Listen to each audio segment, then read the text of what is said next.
Good morning, children. Welcome back to Biology class, Chapter 11 Biotechnology Principles and Process, Part 1.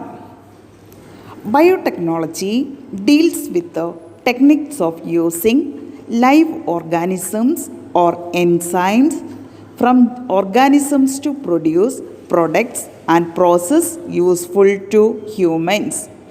In this sense, making curd, bread or wine, which are all microbe-mediated process, could also be thought as a form of biotechnology. It is used in a restricted sense today to refer to such of those processes which use genetically modified organisms to achieve the same on a larger scale. Further, many other processes or techniques are also included under biotechnology.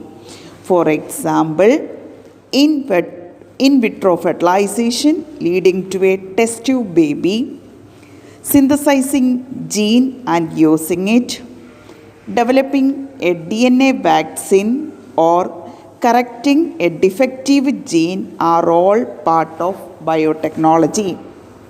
The European Federation of Biotechnology, EFB, has given a definition of biotechnology that is follows: the integration of natural science and organisms, cells, parts thereof and molecular analogues for products and services.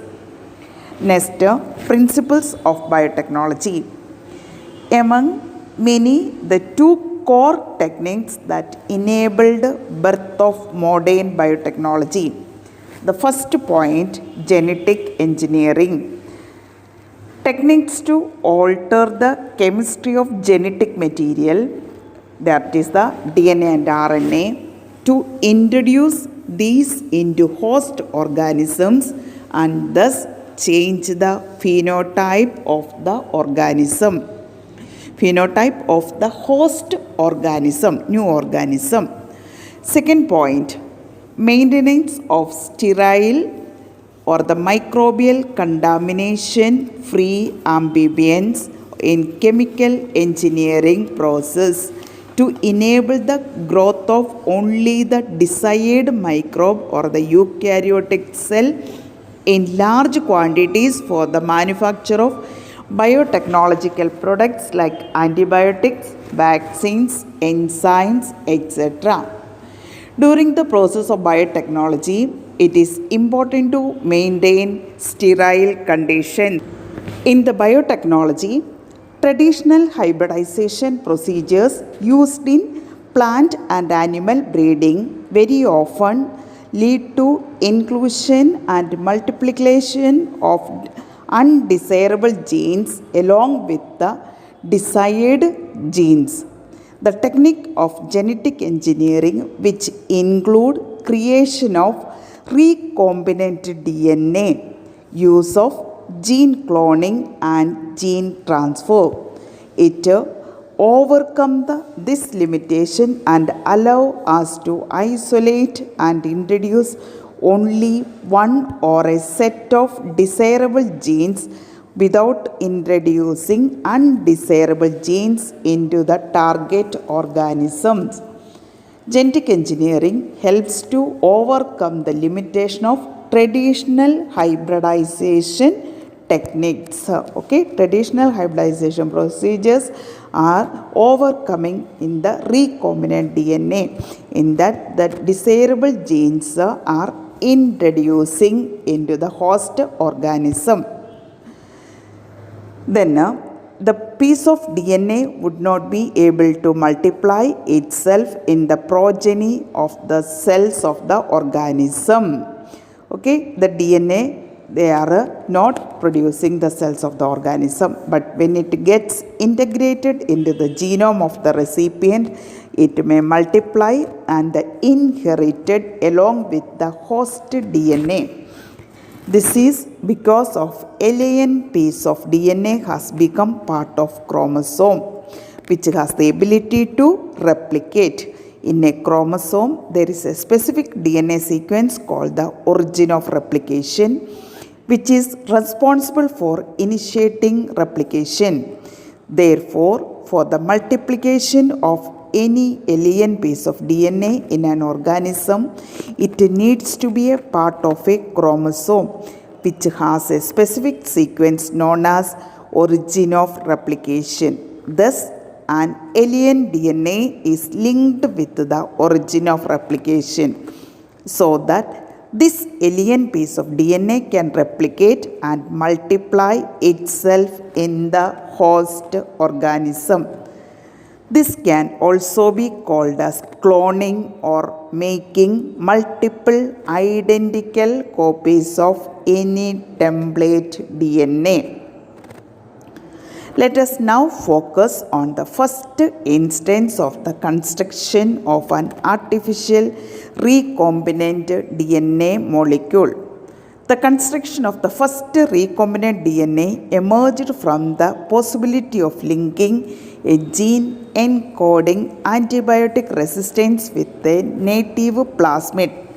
Plasmids are the autonomously replicating circular extrachromosomal DNA present in the bacteria. That is now we are taking the example Salmonella typhimurium bacteria.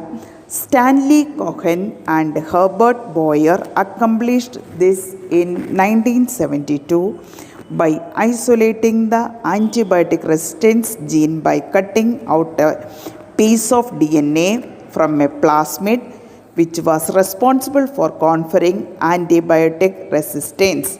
Okay, Stanley Cohen and Herbert Boyer accomplished the isolating antibiotic resistance in Salmonella typhimurium in 1972.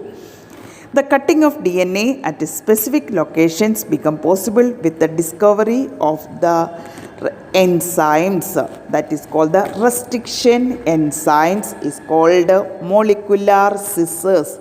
Restriction enzymes are called the molecular scissors cutting enzyme. The cut piece of DNA was then linked with the plasmid DNA. These plasmid DNA act as vectors to transfer the piece of DNA attached to it. You probably know that the vectors, you know that one. Vector, it is a carrier. A plasmid can be used as vector to deliver an foreign piece of DNA, alien piece of DNA into the host organism. The linking of antibiotic resistance gene with the plasmid vector became possible with the enzyme DNA ligase enzyme, which acts as on cut DNA molecules joins their ends. Okay, molecular scissors are the restriction enzymes.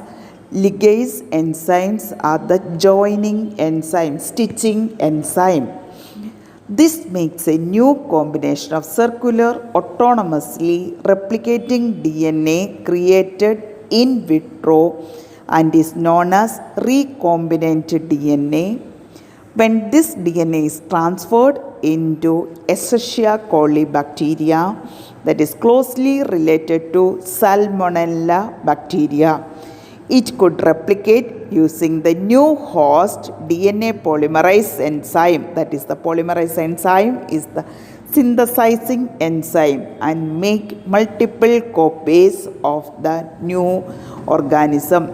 This ability to multiply copies of antibiotic resistance gene in Escherichia coli was called cloning of antibiotic resistance gene in Escherichia coli.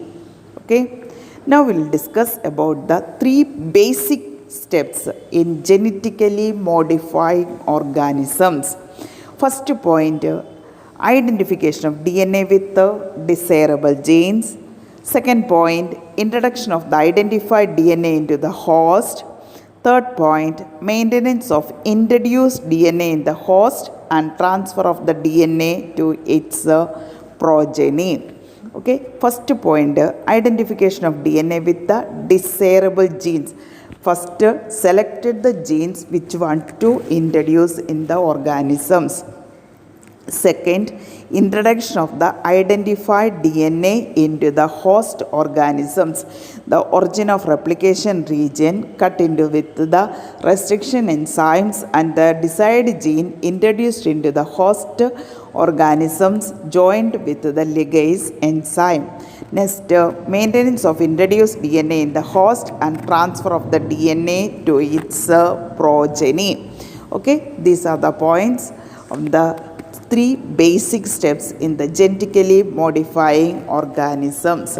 Okay, now in the summary, biotechnology deals with the technique of using live organisms or enzymes from organisms to produce products and process useful to human beings. So, principles of biotechnology, there are two types. First one, it is the genetic engineering. Second, it is the maintenance of sterile organisms in the chemical engineering is using. Then the recombinant DNA, gene cloning with the help of recombinant DNA in the use of gene cloning and gene transfer to overcome the limitation of the traditional hybridization techniques. Then the plasmids contains the origin of replication. There it is helping to the cloning.